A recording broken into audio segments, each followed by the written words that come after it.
Channel YouTube saya Dorbiana. Kiranya lewat penyampaian firman ini, saudara-saudaraku lebih berpengharapan, bertumbuh dan berhikmat. Mari kita subscribe, like, dan share, agar mereka yang rindu akan tuntunan Tuhan lewat firman ini juga mendapat bagian. Mari kita undang Roh Kudus untuk satukan hati dan pikiran kita. Kita bersatu di dalam doa. Bapa Surgawi dalam Yesus Kristus, oleh kuasa Roh Kudus-Mu, urapi dan perkenankanlah hamba-Mu untuk memberitakan kebenaran dan kuasa firman-Mu dalam Yesus Kristus. Amin. Saudara-saudara yang terkasih dalam Yesus Kristus, firman Tuhan yang menjadi renungan bagi kita pada hari ini dikutip dari Markus 6 ayat 6b sampai dengan ayat 13. Demikian firman Tuhan. Lalu Yesus berjalan keliling dari desa ke desa sambil mengajar. Ia memanggil ke-12 murid itu dan mengutus mereka berdua-dua. Ia memberi mereka kuasa atas roh-roh jahat dan berpesan kepada mereka supaya jangan membawa apa-apa dalam perjalanan mereka, kecuali tongkat, roti pun jangan, bekal pun jangan, uang dalam ikat pinggang pun jangan. Boleh memakai alas kaki, tetapi jangan memakai 2 baju. Katanya selanjutnya kepada mereka, kalau di suatu tempat kamu sudah diterima dalam suatu rumah, tinggallah di situ sampai kamu berangkat dari tempat itu. Dan kalau ada suatu tempat yang tidak mau menerima kamu, dan kalau mereka tidak mau mendengar kamu, keluarlah dari situ dan kebaskanlah debu yang di kakimu sebagai peringatan bagi mereka. Lalu pergilah mereka memberitakan bahwa orang harus bertobat, dan mereka mengusir banyak setan dan mengoles banyak orang sakit dengan minyak dan menyembuhkan mereka. Demikian firman Tuhan. Saudara-saudara yang terkasih dalam Yesus Kristus, roh konsumerisme, materialisme, hedonisme bisa membuat orang egois, buta dan gila.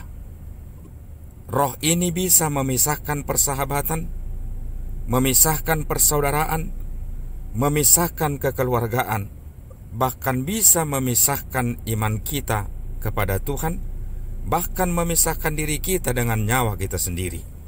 Konsumerisme, materialisme, hedonisme, roh ini juga bisa membutakan setiap orang akan arti dan makna panggilan, perintah dan pengutusan Tuhan atas dirinya sebagai hamba Tuhan. Menjadi hamba Tuhan atau menjadi seorang penginjil tidak cukup hanya bermodalkan kebaikan, juga ketulusan saja. Kalau iya, bisa menjadi menyesal atau senjata makan tuan dan menambah dosa.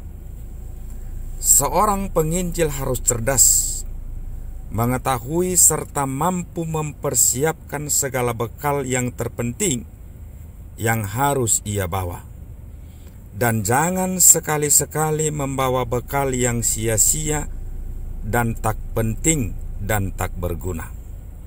Dihubungkan dengan konteks hidup Yesus ketika itu, apabila seorang pengembara berangkat ke suatu tempat tanpa tongkat, tanpa alas kaki, itu adalah sebuah tindakan yang konyol dan bodoh. Sebab tanpa tongkat, mustahil seorang pengembara bisa mengalahkan, menaklukkan musuh, binatang buas yang memungkinkan dihadapi di perjalanan. Makanan, uang, dan pakaian tidak akan mampu melindungi dirinya. Sudah barang tentu bahwa kondisi jalan dalam konteks nats ini atau dalam konteks kehidupan Yesus tidaklah semulus saat ini. Medan terjal dan curam, licin dan berlumpur. Alat yang utama, penopang yang harus dipergunakan untuk melewati kondisi ini adalah tongkat. Sandal atau sepatu perlu, tetapi juga tidak menjadi alat yang sangat prioritas. Apakah syarat menjadi seorang penginjil menurut Yesus? Seorang penginjil haruslah orang yang sudah beres dulu dengan dirinya sendiri. Metanoia. Siap meninggalkan status yang lama dan menyerahkan diri untuk Yesus. Lifestyle yang dibutuhkan penginjilan, yang dibutuhkan Yesus, tentu sangatlah berbeda dengan lifestyle yang kita hidupi. Lifestyle Yesus adalah salib, yang artinya adalah pelayanan, pengorbanan, pemberian hati, dan tidak gemar mempertahankan hidup di zona aman. Menjadi pusat perhatian terhadap orang baik tidak menjadi persoalan. Namun bagaimanakah jika seorang pengembara menjadi pusat perhatian orang banyak? Bisa-bisa belum lagi ia pergi, ia sudah menjadi incaran penjahat di jalan. Kerendahan hati dan berperilaku sederhana itu sangatlah diperlukan. Sekalipun engkau kaya dan memiliki kelengkapan fasilitas hidup, bukan berarti engkau tidak bisa dipakai oleh Tuhan. Tetapi tanpa keberkenananmu untuk melepaskan ketergantunganmu dengan segala fasilitasmu, atribut kehormatan lahiriahmu, mustahil engkau mampu untuk melakukannya.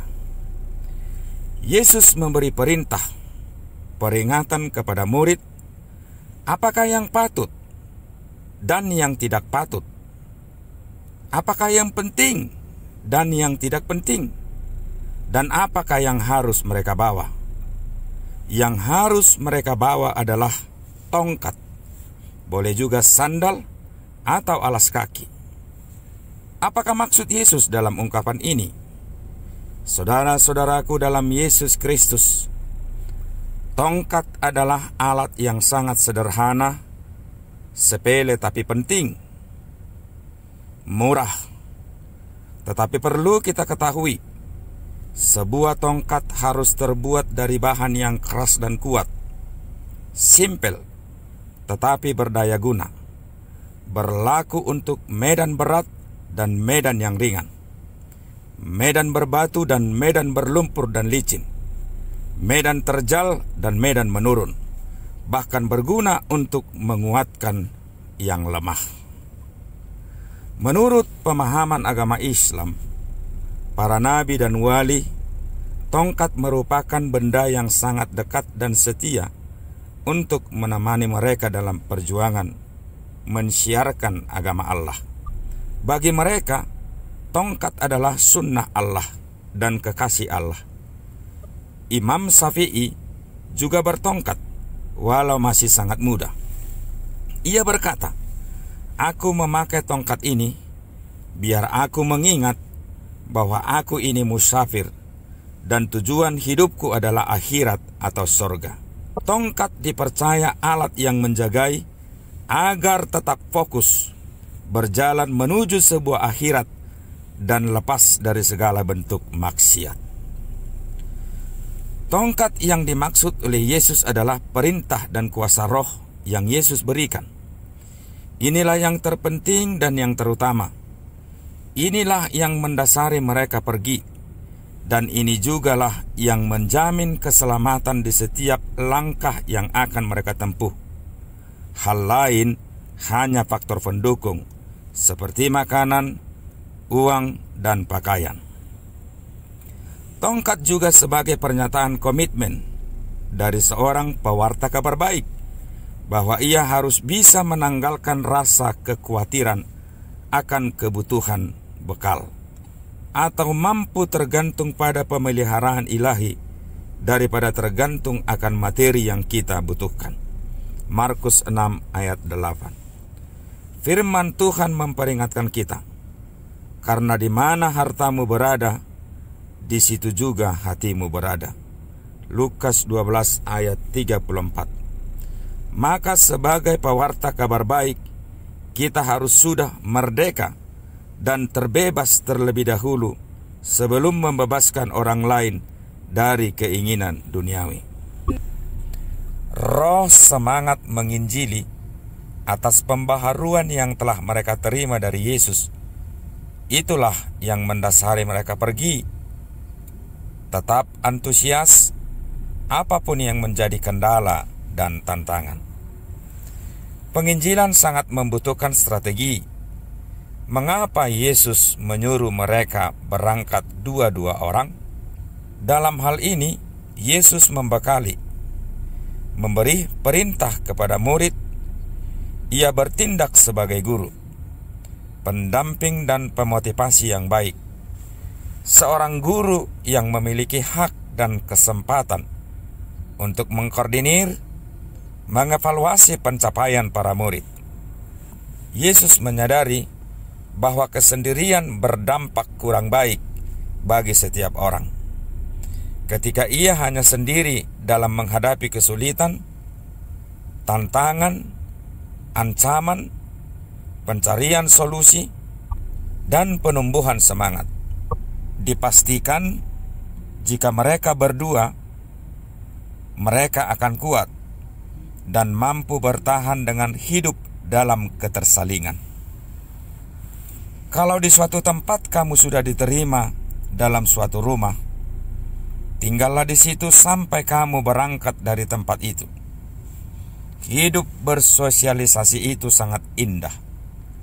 Melibatkan diri pada aktivitas hidup keseharian orang lain adalah penunjukan pendampingan yang nyata, sempurna di dalam kasih.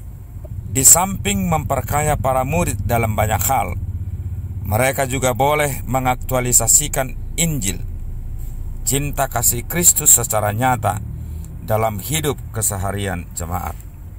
Namun perlu murid-murid ketahui bahwa target yang utama yang harus mereka capai dalam hal pemberitaan kabar baik adalah pertobatan. Karena tanpa pertobatan, segalanya akan sia-sia. Mereka bisa mengusir setan dan menyembuhkan. Namun yang menjadi sasaran akhir dari semua itu adalah pertobatan.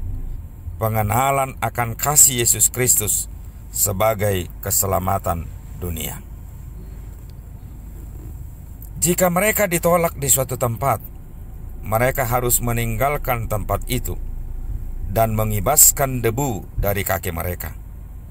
Banyak hal yang hendak dinyatakan ungkapan ini. Dalam konteks Yahudi, ketika mereka pulang dari wilayah lain dan hendak memasuki wilayah Yahudi, mereka harus mengibaskan kaki supaya noda dan kenajisan, kekafiran tidak terikut ke wilayah mereka. Yang menolak pemberitaan Allah menjadi kafir. Secara realistis, mereka akan diperhadapkan dengan hal-hal seperti itu. Tidak perlu berlama-lama, tinggalkanlah segera dan biarlah itu menjadi urusan Tuhan, sebab tempat lain masih banyak menunggu akan pemberitaan firman Tuhan. Menjadi seorang penginjil itu pantang menyerah. Tantangan yang dihadapi bukan berarti membuat semangat semakin kendor, justru semakin berapi-api untuk lebih memberitakan kabar baik. Tidak boleh berhenti pada sebuah peristiwa kegagalan. Dalam Kristus Yesus, secara umum dan secara khusus, semua kita telah dibaharui, dipanggil dan diberi kuasa untuk pergi memberitakan kabar baik sampai ke ujung dunia.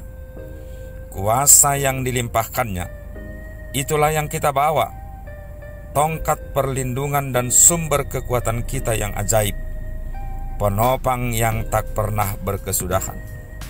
Semoga oleh kesiapsediaan kita untuk pergi dan komit menghidupi pola kehidupan Yesus, kabar baik semakin nyata. Amin. Kita berdoa. Ya Tuhan Yesus Kristus, ajari kami untuk berani hidup dengan mengandalkan diri-Mu saja dan tidak mengandalkan pada pekerjaan dan kesibukan kami. dan tidak mengandalkan pada apa yang kami punya dan yang kami pakai.